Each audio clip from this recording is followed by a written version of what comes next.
It's tea time. Cheers. I'm Patricia Moore and I come on here week to week to spill my tea. My tea is the good news of me walking with Jesus Christ, building my relationship and getting to know him more. There's a lot of things that I'm learning, I'm growing, and prayerfully by you watching me spill my tea, it will motivate and encourage you to swallow your own tea, to self-reflect, and most importantly, build your own relationship. Get to know him for yourself. All right, what are we talking about today? I do not agree. What am I talking about? Well, listen, there are times when we disagree with each other. And guess what? Not agreeing is a healthy emotion. Being upset is a healthy emotion. Being disappointed, these are all healthy emotions. But do you want to know what's not healthy? The behavior that follows, our response. What we do with those emotions determines whether or not we are honoring God, whether we commit a sin, or whether we are just flat out wrong, stuck in our pride. There have been moments that you guys have witnessed where I have given a response, or I have come on here and given my testimony, and maybe you didn't agree with me. And guess what? That is perfectly fine. I am okay with people not agreeing with me. I could sit here all day long, right, and justify my actions. I could give you a laundry list of reasons why. But at the end of the day, I only am held accountable to God. My obedience is to God. And when I think about scriptures where I could justify myself, two come to mind. One of them says, carefully determine what pleases the Lord. Take no part in the worthless deeds of evil and darkness. Instead, expose them. That's Ephesians 5:10-11 in the NLT. Another one, if another believer sins against you, go privately and point out the offense. If the other person listens and confesses it, you have won the person back. But if you are unsuccessful, take one or two others with you and go back again, so that everything you say may be confirmed by 2 or 3 witnesses. If a person still refuses to listen, take your case to the church. Then if he or she won't accept the church's decisions, treat the person as a pagan or a corrupt tax collector. That's Matthew 18:15-17 in the NLT. So I can always justify my response by pulling up scriptures, right? I can disagree with somebody and say, well, I believe that I'm right because this is what the word says. However, at the end of the day, when I say, Lord, your will be done, and I want to be obedient to you, what does that mean? I have to die to myself.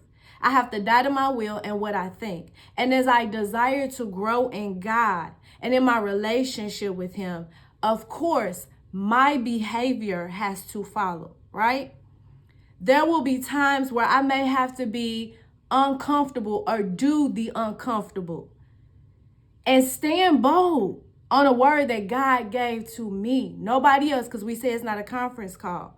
And I know people won't agree, but I'm not living for people. I'm not living for approval. I'm not living for likes. I'm not living for anything else but to be a vessel and to share the good news of Jesus Christ. Again, and however, there are also times where I can disagree with someone and just be quiet. And these are the scriptures that came to mind. But when the leading priests and the elders made their accusations against him, Jesus remained silent. Don't you hear all these charges they are bringing against you? Pilate demanded, but Jesus made no response to any of the charges, much to the governor's surprise. That's Matthew 27:12-14. Jesus didn't respond. I'm pretty sure he disagreed with the charges. I'm pretty sure he disagreed with how he was being treated. But he had no response this time. There are moments when God is just good at being God alone and he does not need our help.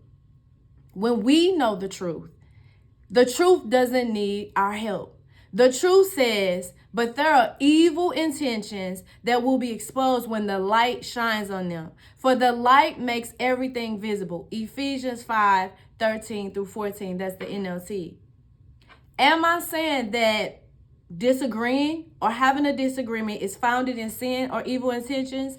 No. What I'm saying is that every disagreement doesn't require a response, doesn't require a certain behavior, nor does it require our interjection to prove a point. When God needs you to speak, he will place it on your heart, and he will give you the words, the exact words to say. Because when God is involved, he'll get the glory. When we're involved, we try to get the glory. We try to make ourselves look good. We try to prove a point that takes our side. And then it has nothing to do with God. And it doesn't give him any kind of glory. And it doesn't show us Christ-like, that we're growing spiritually or in maturity. So God will give you the words to say in a disagreement. But also, when he doesn't want us to speak, he will tell us to be quiet. This is not the time. He will say, I got this. This one is mine. I know how to handle this. And this disagreement, your silence will speak louder than any word you could ever speak. So at the end of the day, disagreements, healthy. We just need to go to God with our disagreements first. And as God to always lead us in what we should say and what we should do. That's why my shirt say ratchet to righteous. Because please believe, I am rough around the edges in certain areas, in a lot of areas.